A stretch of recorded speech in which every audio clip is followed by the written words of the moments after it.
At the Humanizing Work company, we're pretty big fans of splitting things down into very thin slices. Our story splitting poster, techniques like feature mining, and our 80/20 product backlog refinement course are all evidence of that focus.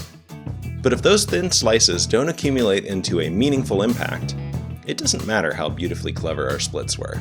Yeah, we need clear ways to conceive of and communicate about the big things, and for this, we turn to three related cascading ideas: mission, vision, and strategy.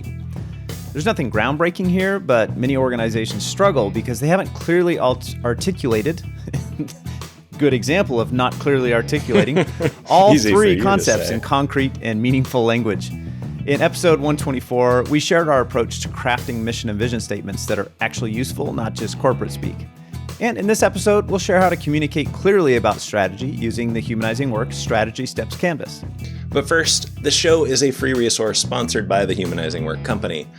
Humanizing Work exists to make work more fit for humans and humans more capable of doing great work. To that end, we do training and coaching in three areas. First, we help leaders lead empowered teams and individuals more effectively, including how to more effectively create and communicate strategy. Second, we help product people turn their ideas into good visions, product strategies, experiments, and backlogs. And third, we help teams collaborate better to produce meaningful outcomes on complex work. If you or your organization would benefit from better leadership, better product management, or better collaboration, and if you find our vision for human-centric work compelling, we have capacity to take on a few new clients in 2024. So visit the contact page at humanizingwork.com and schedule a conversation with us. Okay, let's talk strategy.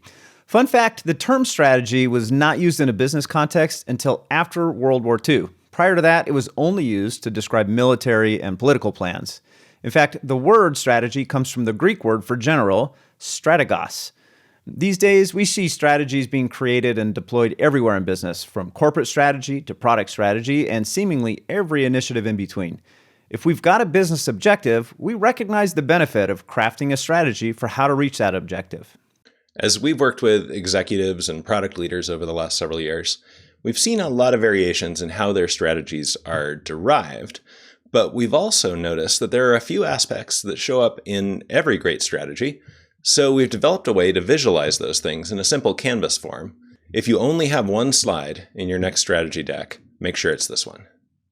We call this visualization the Strategy Steps Canvas because one component of great strategies is that they outline a few big steps to get from where we are today to where we want to be in the future. For some reason, the number of steps is almost always 3, which I suspect is some result of how our brains deal with the uncertain future. The next big step is pretty clear, the step right before our vision is realized is pretty clear, and then there's something in between that connects the two. Each step contains 4 sections: who we're targeting at that step, what we'll deliver for them, what we're deliberately saying no to at that step, and what big uncertainty or risk that step will tackle. That's it.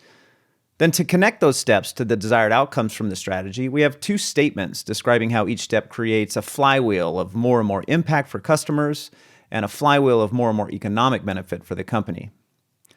To illustrate the canvas, we like to create one based on a blog post about Tesla's strategy by Elon Musk from 2006.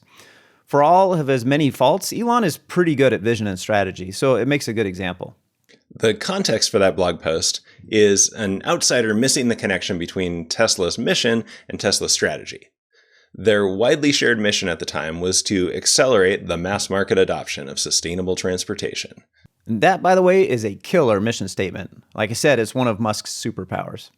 But the first car that Tesla announced, the original Roadster, was a 2-seat sports car on a limited production run priced in supercar territory. Not mass market by a long shot. So someone tweeted at Elon something like, "Way to go mass market with your super expensive limited run sports car, really saving the planet with that one."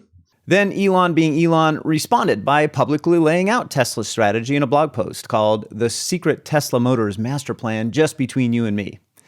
In that blog post, he explains how the Roadster is just step 1 in their strategy, what the next 2 steps would be, how taking those steps one at a time is really the only way to achieve their mission, and how even at step 1, customers buying their product will have a positive impact on the environment. Now, Musk didn't use our strategy steps canvas, but we've derived one from the blog post. So let's go through it. Walking through the canvas, we start with the impact flywheel. Even at step 1, customers move closer to carbon neutrality. At each step beyond that, more and more people are carbon neutral or even putting more energy back into the system than they consume in transportation. Note that this isn't just about the impact at the end of the strategy. It's about how each step produces more and more impact. And while making the world a better place for customers is critical for success, so is a business model that generates profit to sustain that impact over the long term. The business or economic flywheel summarizes how the steps make economic sense. Often, how step 1 generates more resources to make step 2 possible, and so on. Here, it's revenue and word of mouth from the first step generates additional investment in each successive step until, after step 3, the company's profitable. So those two boxes explain how the stepwise approach makes sense for the mission of the company and the economic realities of the company. Then the 3 steps in this strategy are as follows: the Roadster, then the Model S plus the Supercharger network, then the Model 3. Of course, they weren't called Model S and Model 3 in the original post. Those names came later. It was originally, in Elon's words, an affordable car and an even more affordable car. Let's go into detail on each of those 3 steps. So step 1, the Roadster, was about testing whether an electric car would be a fun, exciting product, rather than just an environmentally friendly one like other electric vehicles had been. To do that test, Tesla went after a small target market that wasn't price sensitive, where the car didn't need to be a daily driver. And they didn't even build the whole car themselves. They put an electric drivetrain in a Lotus Elise. This is a great example of keeping step 1 really focused on resolving a core complexity. Step 2 was what became the Model S and the Supercharger network. This one was about resolving the complexity around Tesla building a car themselves and then dealing with the range anxiety dynamic that kept EVs from being mass market daily drivers. Again, they stayed fairly high end, which left some space to work on that complexity without having to drive down production costs. And then finally at step 3, what became the Model 3 was about getting economies of scale and taking on mass market automakers for that daily driver job. Notice that the Model X and Y SUVs aren't on the strategy canvas. They weren't part of the original strategy, and they're kind of extensions off steps 2 and 3 to take advantage of adjacent markets while working on those same complexities. The strategy canvas isn't a roadmap. It's a high-level view of the major steps towards a vision with a focus on sequentially resolving complexity while growing impact and economic benefit. Using the canvas, it's easy to communicate the why of each step and how each step addresses the biggest uncertainties in any long-term plan. It's the elevator pitch version of your strategy, which may be all the time you get with a key stakeholder. And during implementation, this helps keep the work at each step focused on what really matters there instead of expanding. That's critical. It's just enough big picture detail to create confidence, focus, and motivation while allowing tactics to emerge as people take action and learn more.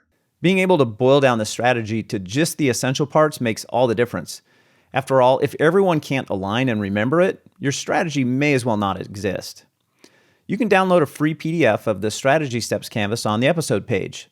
That PDF has the Tesla example as well as a blank version for you to experiment with.